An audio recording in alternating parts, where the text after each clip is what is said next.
What's up, Eric? Today is Monday, September 23rd, 2013, and you didn't record a video on Friday. I don't know if you recall, but that means you're in for a punishment, sir.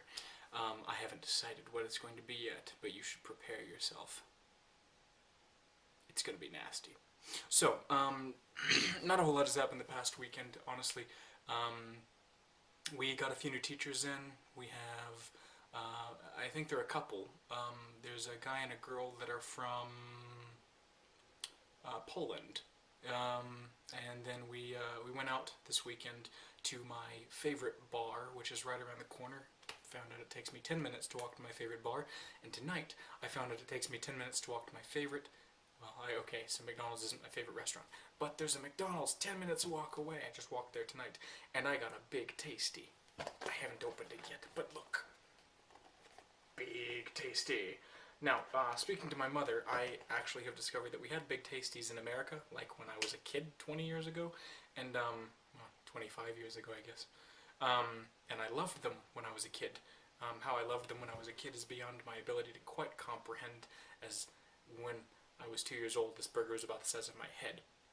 But, anyways, yeah, I don't know why, but this seems really strange to me. Obviously, it's Russia, so everything will be written in Russian, but it still kind of trips me out a little bit to, like, see stuff from McDonald's written in Russian, and it's just kind of, it's unusual. I'm used to seeing it in English, and seeing things you're familiar with in another language just kind of, it's just a little bit weird. So, that aside, I can't say there's a whole lot going on in my life right now, to be honest. We've got new teachers. The school year has just gotten started, and so things are a bit crazy at work right now. Hopefully they'll settle in here shortly. It's not a ton of work, to be quite honest, but that actually brings me to an interesting point. Right now, I'm actually in like a kind of a grace period where work isn't so completely hectic, but I do want to point out to I know that you've never had this stereotype, but anyone else that might be watching, that think that people who teach English as a foreign language in other countries are lazy and they're hippies and they just want to go and see the world and not actually do any work. It's bollocks. Oh god, I've started to speak British English now. Good lord. Anyways, it's not true at all. I'm sure that in some parts of the world there are places where you can go and you can teach English and they'll pay an amazing salary for you to pretty much not do anything, but Russia is certainly not one of those places. My first year, I worked an excessive amount. I would be out the door at 7 in the morning and be home again at 10:30 at night, almost every day. And I loved it, don't get me wrong, I had a great time. But it wore me down. And again, I didn't mind it. I make an amazing salary for Samara. I make not the most amazing. It's considerably less than what I made in America, of course, but it's more than enough for me to live comfortably here. But I definitely work for it, and I hate people, that think that I'm lazy or that I'm doing this just to take a vacation. It is certainly not. For anyone that might be watching that doesn't know this, or Eric, I don't even know if I even told you this. The reason I actually came to Russia was because I want to be a translator someday. I want to learn Russian.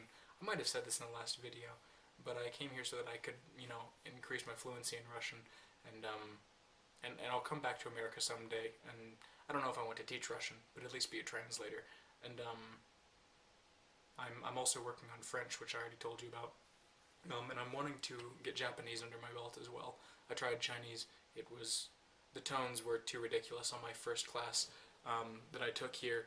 I was taught the word ma, and taught that there are 4 tones in Chinese. It's like ma, ma, ma, and ma, and apparently, like, ma with no tone, just a flat tone, is mother, and like ma is horse or something, and like ma is, I don't remember the rest of them, but I'm too terrified to learn Chinese. I'm afraid that I'm going to like walk up to someone and say like, "Hi, how are you? Nice to meet you." And I actually ended up saying something terrible about their mother. I can't handle the tones. It's too ridiculous. I'm not even going to try. I took one class and then I came home and cried in a fetal position for a while, and then I gave up. But Japanese is actually, from what I've been told, quite dramatically similar to English, in fact. It just, the kanji, the symbols just kind of throw people off. It takes a long time to learn to read and write, but from what I understand, the grammar isn't ridiculous, the syntax isn't ridiculous, and for all intents and purposes, it's not a fantastically difficult language to learn, in fact. It's just daunting for English speakers because of the written language. But they have very similar tones to English, so I'm looking forward to that. The reason, I don't know if I told you that I'm brushing up on my French is because I was, one of my favorite teachers I ever had, his name was Greg Reese. He was my mother's French teacher when she was in middle school, actually, and then he became mine years later. And I found out recently that he had passed away, and I actually cried. It crushed me. I can't even explain why. For anyone to have such a dramatically close relationship with one of their teachers, I don't know how often that happens, but it really hit home for some reason. I always loved him, but I didn't realize how much, and it made me ashamed that I had forgotten what he taught me when I realized how much I cared for this man. And so I want to learn French as a tribute to him, you know, and that's something that's very close to my heart. So between Russian, which I just think is a beautiful language, French that is, you know, because of Greg, and Japanese just because I think it's just another beautiful language. I might not make a lot of money translating those languages. I don't know that they're languages that are particularly in demand at the moment, but I'll enjoy my work. They're languages I genuinely enjoy speaking, so that'll be a lot of fun. I guess that's it for tonight. I will devise some kind of punishment for you.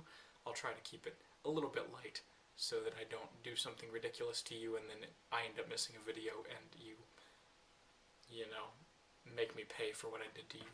But I'll let you know on Wednesday. I'll come up with something. Don't forget again. So, have a good night, sir. Take care of yourself, and I hope to hear from you tomorrow so we don't have punishments stacking up. Get to it. Night, man. Love you.